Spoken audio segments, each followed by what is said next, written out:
Hello. Hello. हाँ जी। सत साहिब सत साहिब जी, सत साहिब। हाँ, पवन दास बोल रहे हो क्या? हाँ जी, हाँ जी। हाँ जी, एक शंका थी, आपसे पूछना था। कहाँ से बोल रहे हो भगत जी? मैं हरियाणा से बोल रहा हूँ, महेंद्रगढ़ डिस्ट्रिक्ट से। जी बोलिए। हाँ, तो मैंने लॉकडाउन के लिए नाम दिया था जी 24 मार्च को। जी तो मैंने ऑनलाइन दिया था जी नारनौल से। जी। हाँ, तो कोई गड़बड़ वगैरह तो नहीं है? कोई गड़बड़ नहीं है, नाम परमात्मा का है। नाम लेने से पहले आपको सच्चाई का पता नहीं था। आपने ज्ञान समझ के कि भाई मुझे आत्म कल्याण करवाना है या किसी भी दुख निवारण के लिए आपने नाम ले लिया, उस समय तक आपको सच्चाई का पता नहीं था। तो गलती आपकी नहीं है भगत जी। और जो नाम आपने लिया है वो नाम परमात्मा का है, तो नाम गलत नहीं है। और ना ही हम लोगों ने कभी नाम को फर्जी बताया, ना ही हमने कभी नाम को छोड़ने की सलाह दी। हम तो ये कहते हैं कि नाम का यदि मर्यादा में रह के जाप करोगे तो नाम अपना काम पूरा करेगा, बशर्ते आपने इन लोगों का साथ छोड़ना पड़ेगा। इनके किसी भी आदेश को नहीं मानना है, ना ही आपने सतलोक आश्रम मैनेजमेंट हरियाणा के किसी भी फर्जी नामदान केंद्र पे जाना है, ना किसी प्रकार के ज्योति पाठ दान का आपने पैसा देना है। तो जी कैसे अरदास घर के ही लगाएं? भगत जी, परमात्मा है धरती पे, हनुमान जी नहीं है जो उनको घंटा बजा के बताएंगे। परमात्मा अंतर्यामी होता है। आप रोज संध्या आरती करते हो, एंड में क्या लिखा है? अंतर्यामी एक तू आत्म के आधार, जो तुम छोड़ो हाथ तो मोह कौन उतारे पार। तो हम किसको अंतर्यामी कह रहे हैं? मेरे गुरुदेव भगवान दियो काट काट की फांसी, उन्हीं को तो कह रहे हैं।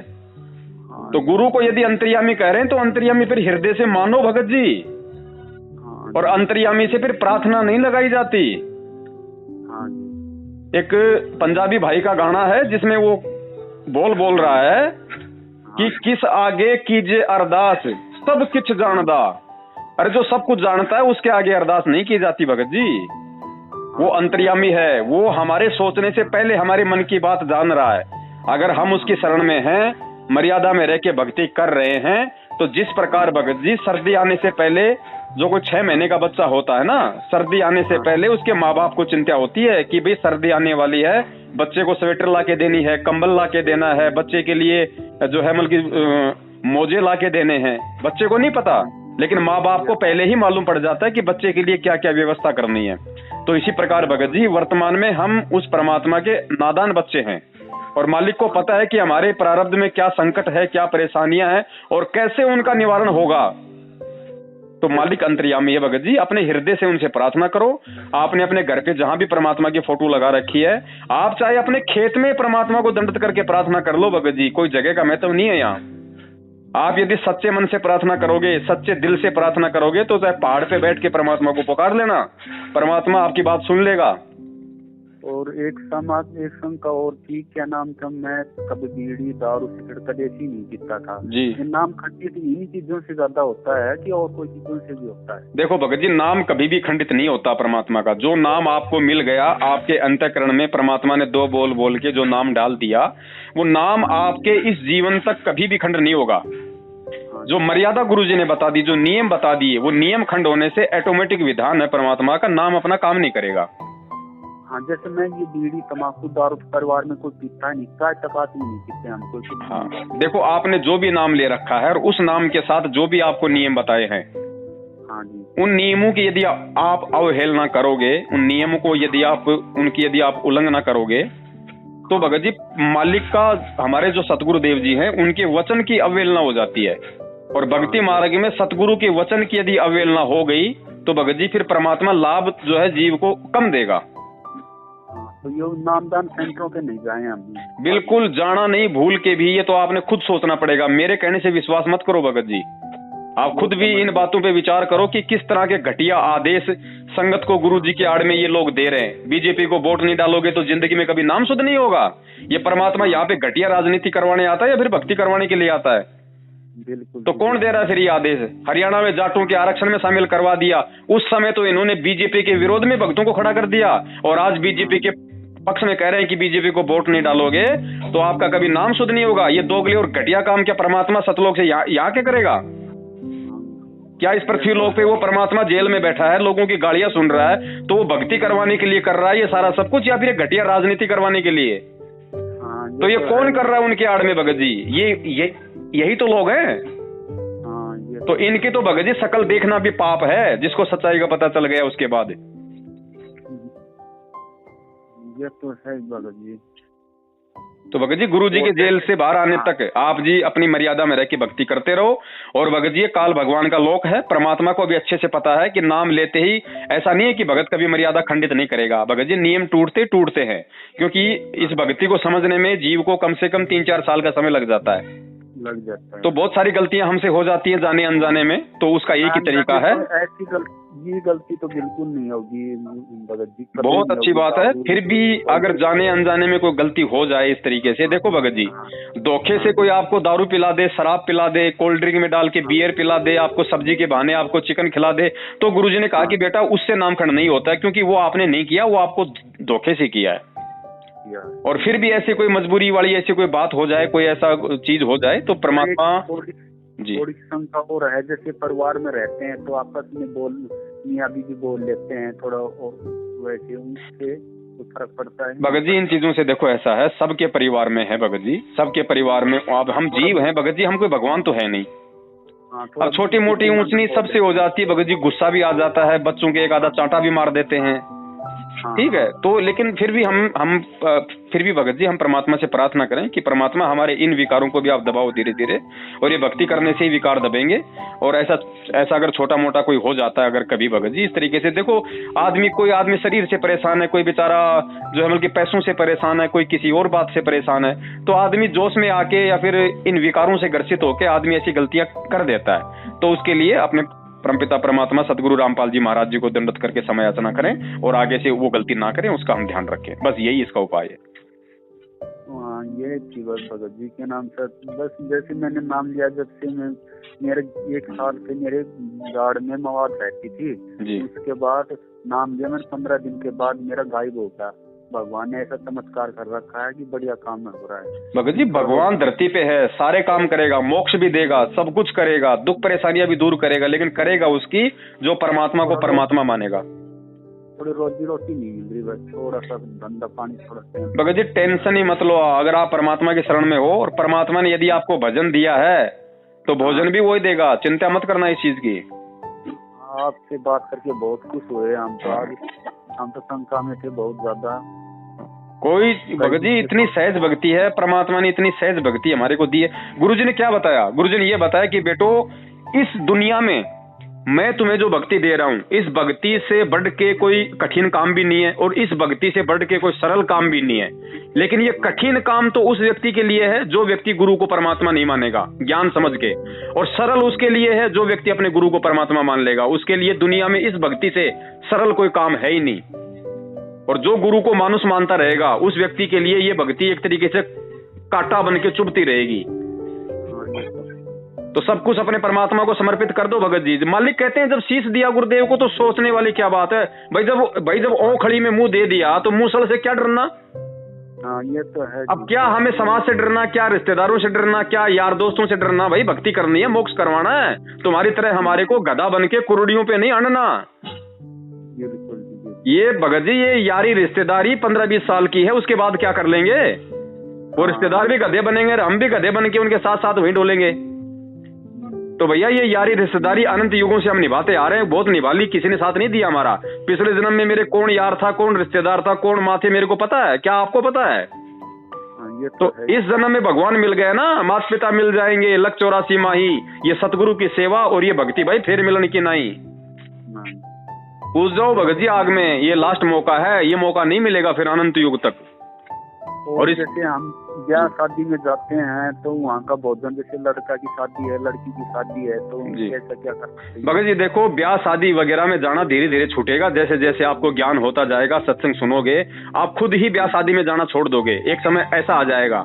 लेकिन जब तक ज्ञान पूरी तरीके से नहीं हो पा रहा है, संघर्ष हम नहीं कर पा रहे, अगर किसी विवाह शादी में जाना भी पड़ जाए तो गुरुदेव ने जाने के लिए मना नहीं किया है। वो भगत ब्याह शादी में जा सकते हैं। ब्याह शादी में जाओ तो अपना सिंपल तरीके से वहां रहो, फालतू की कोई बकवाद नहीं करती, फालतू की कोई जो गुरुजी ने मर्यादा बता रखी उनकी उल्लंघना नहीं करनी, आराम से अपना खाना खाओ। खाने की एवज में यदि लड़की की शादी है तो अपना 150 रुपया उसको कन्यादान का दे दो। लड़की की शादी है तो अपना कोई फल फ्रूट वगैरह या किसी भी बच्चे के हाथ में 15-20 रुपए दे के अपना पीछा छुड़वा के अपना आ जाओ। जैसे लड़के की शादी हो तो कन्यादान दे दो ना। लड़के की शादी में नहीं लेते हैं ना, लड़की की शादी में कन्यादान लेते हैं। हाँ, लड़की की शादी की तो मैं बात कर रहा हूँ। अगर छोरी की शादी है तो उसमें बल्कि कन्यादान दे दो 150 रुपये। भाई आपने जितना भी खाया ये सोच के देना है कि मैंने यहाँ पे जो 150 रुपये का भोजन खाया है तो मेरे ऊपर इस परिवार का कोई कर्जा ना रहे। और अगर लड़के की शादी है तो भगत जी उसमें भी शायद कोई सिस्टम होता होगा मेरे हिसाब से। मैंने तो 5 साल से जाना छोड़ रखा है भगत जी, मैं तो किसी के नहीं जाता। होता है शायद कुछ न कुछ होता होगा कोई सिस्टम वगैरह, या आप जाओ तो अपना 150 रुपए के फल फ्रूट वगैरह ले जाओ, दे देना बाल बच्चों को बस। जयराम जी की भगत जी एक शंका और थी, मैंने नए घर बनवाए हैं ये अभी 12-6 महीने जो पहले तो रीति रिवाज थी कि पंडितों को बुलाकर हवन वगैरह करवाएं, घर प्रवेश करवाएं, लेकिन ये क्या करें हम तो बस मालिक की मूर्ति लगा के बस दंडवत लगा के बस और क्या करना भगत जी। वैसे तो दास से परमात्मा ने वीडियो बनवा दिया, उसके ऊपर भी एक भगत का फोन आया था। करना क्या है भगत जी, आप जब भी अपने, अरे आपका तो घर है, आप तो घर बनवा रहे हो तो रोज ही उसमें प्रवेश कर रहे हो ना, रोज ही परमात्मा आपके साथ में है, आप अपने मंत्र भी करते रहते हो, अपनी आरती भी करते होंगे मोबाइल में, तो आपका तो प्रवेश ऑलरेडी उस घर में हो चुका है। फिर भी आपको यदि ऐसा लगता है घर बनने के बाद में, तो जिस दिन आपको लगे कि आज मैं इस घर में सही तरीके से रहने वाला हूँ, तो समय अनुसार सुबह का समय हो तो परमात्मा का ज्योति लगा के नित्य नियम कर दो, दोपहर का समय है तो असुर निकंदन जो है परमात्मा के रमणी लगा के दीपक लगा दो, शाम का समय तो संध्या आरती लगा के अपना दीपक लगा दो। और मालिक ने कहा कि मंगलाचरण बोल दो। मंगलाचरण का मतलब मंगल ही मंगल, बस और क्या करना भगत जी हमें। कोई फालतू का चौचला नहीं करना, कोई लड्डू जलेबी नहीं लानी, कुछ नहीं करना, यार दोस्तों को नहीं बुलाना। घर आपने बनाया, पैसा आपने लगाया है, घर परमात्मा का, आप परमात्मा के बच्चे हो, दुनिया को दिखावा क्या करना। सीधे तरीके से रहो, अपने परमात्मा का दरबार लगाओ, भक्ति करो, अपना काम धंधा करो, सो जाओ रात को। और जैसे मेरी शादी में अभी 6-7 साल हुई हैं जी, छोटे बच्चे हैं जी, तो वो जैसे सारी संबंध वाला कोई दिक्कत वगैरह नहीं है ना भगत जी? ऐसी कोई बाध्यता नहीं है, क्योंकि भगत जी ये पति पत्नी का रिश्ता ये भी तो परमात्मा ने जोड़ रखा है। हाँ, तो थोड़ा सा शंका रहती है। ये समय आने पे भगत जी, जब देखो भगत जी ऐसा है, ये जो चीजें है ना, ये चीजें समय के साथ धीरे धीरे छूटेंगी। एक तो हमें ज्ञान होगा, दूसरा हमारे शरीर की व्यवस्था ही फिर ऐसी हो जाएगी, हमको ऐसा लगेगा जैसे क्यों क्या, मतलब हम खुद इन चीजों से हम दूर हो जाएंगे धीरे धीरे। ये मालिक का ज्ञान ऐसा है, जैसा ये अंदर जाएगा ना, ये सारी गंदगी बाहर निकाल देगा। एक समय ऐसा आएगा कि हम खुद ही हम इन चीजों से भगत जी हम दूर हो जाएंगे। लेकिन जब तक है, क्योंकि जबरदस्ती करने से नहीं छूटेंगे भगत जी, ये चीजें ध्यान रखना। आप यदि जबरदस्ती करोगे तो फिर आपकी पत्नी नाराज हो जाएगी, घर में फिर वैसे कलह शुरू हो जाएगी। हाँ, यही तो है, फिर थोड़ा सा तो ये धीरे धीरे होगा भगत जी, समय अनुसार होगा। जब वो भी ज्ञान समझेगी, आपको भी धीरे धीरे ज्ञान होगा, वो भी मालिक की शरण में आएगी। ऐसी बात नहीं, सब परमात्मा के बच्चे हैं, सारी सृष्टि नाम लेगी, गुरु जी का वचन है ये परमात्मा का। तो धीरे धीरे इन विकारों से सब दूर हो जाएंगे, सबको ज्ञान हो जाएगा, सबको मालूम पड़ जाएगा कि भैया हम सब तो एक ही मालिक के बच्चे हैं, हम तो आपस में भाई बहन है। ये तो काल ने हमारे को पति और पत्नी बना रखा है। तो धीरे धीरे जब ये ज्ञान होगा तो भगत जी कौन इस बुराई में पांव देगा, सब हट जाएंगे पीछे। और बताइए भगत जी। बस भगत जी ये शंका थी हमारी, आपने कर दी सही। चलो दया परमात्मा की, और मालिक के सत्संग सुनो ज्यादा से ज्यादा भगत जी। मैं भी अगर कुछ बता पा रहा हूँ थोड़ा बहुत, तो परमात्मा के सत्संग आधार से तो बता रहा हूँ। हाँ, ये तो है। तो सत्संग सुनो, नई बातें हो तो बताओ हमको। भगत जी नई बातें तो बहुत सारी हैं, भक्ति मार्ग में तो सारी बातें नई हैं। दुनिया को कहाँ पता था इस भक्ति का, इस मार्ग का, इन बातों का। ये तो धीरे धीरे परमात्मा के सत्संग सुनते रहेंगे, सब मालूम पड़ता जाएगा। और दास से ज्यादा परमात्मा के सत्संगों में इंटरेस्ट लो भगत जी, वहाँ हमें हर चीज का मालूम पड़ेगा, हर चीज का हमें मालूम पड़ेगा धीरे धीरे हमारे को। सत्संग जितना ज्यादा सुनेंगे उतने ज्यादा हम मजबूत होते जाएंगे भक्ति मार्ग पे। आपको किसी की जरूरत नहीं पड़ेगी भगत जी, किसी की जरूरत नहीं पड़ेगी परमात्मा के अलावा। ठीक है, अभी आप नए हो, इतना ज्ञान नहीं सुन पाते, इतने सत्संग नहीं सुन पाते, हम एक दूसरे का सहयोग करेंगे। ये भी परमात्मा का आदेश है कि यदि कोई पुराना भगत है, यदि वो अच्छे से ज्ञान को समझ चुका है, तो दूसरे भगत भाई बहनों को बताना ताकि उसकी मर्यादा सही रहे, वो भक्ति पे दृढ़ होकर चले। ये भी हमारा फर्ज है, हमारा कर्तव्य है। लेकिन भगत भाई के पीछे नहीं लगे रहना परमात्मा के सत्संगों के। बिल्कुल। कभी कभार कोई समझ में ना आए तो हम आपस में बातचीत कर सकते हैं, वो एक बात अलग है। बाकी परमात्मा के सत्संग सुनते रहो, परमात्मा का सत्संग जो समाधान कर देगा वो कोई नहीं कर पाएगा। जैसे घर पे मैं नहीं रहूं सर, तो आरती लगा के छोड़ दी मोबाइल की मैया, तो ऐसा हो सकता है? नहीं, घर पे आप नहीं रहोगे तो फिर सुनेगा कौन आरती? जैसे बाहर भीतर काम कर लगा रहा हूँ। हाँ, उसमें कोई दिक्कत नहीं है। गुरुजी ने बताया अगर समय है तो बैठ के कर लो, अगर समय नहीं है तो अपना मोबाइल में या किसी भी स्पीकर में लगा दो, अपना काम भी करते रहो, माता बहनें रोटी बनाती रहे, अपना झाड़ू निकालती रहे, भगत भाई अपना काम धंधा करता रहे, और ध्यान परमात्मा की वाणी में रखे कि परमात्मा क्या वाणी उच्चारित कर रहे हैं, साथ में हम भी गुनगुनाते रहे। और जैसे बाहर भीतर जाएं तो 1-2 दिन का टाइम ना मिले तो घर पे फिर वो ज्योति का ऐसा कोई दिक्कत नहीं है। ज्योति अगर हम कहीं 2-4 दिन के लिए बाहर जा रहे हैं, ज्योति अगर नहीं जला पा रहे हैं तो उसमें कोई दोष नहीं है, लेकिन आरती वगैरह हम जरूर कर लें। जैसे भी समय लगे, रात को सोते समय कर लो, रास्ते में कर लो, आते जाते कर लो, मोबाइल में लीड लगा के कर लो, कानों में, कैसे भी कर लो। मंत्र और आरती तो अपनी अपन कहीं भी कर सकते हैं। ज्योति अगर लगाने की व्यवस्था नहीं है तो उसमें कोई दोष नहीं है भगत जी। हम परमात्मा को दंडवत करके समय याचना कर लें कि परमात्मा आपका दास जो है बल्कि मजबूर था, ज्योति वगैरह नहीं लग पाई, परमात्मा दास को क्षमा करना, बस। ठीक है बड़े भाई, ठीक है। हाँ, सत साहिब, जय हो बंदी छोड़ के।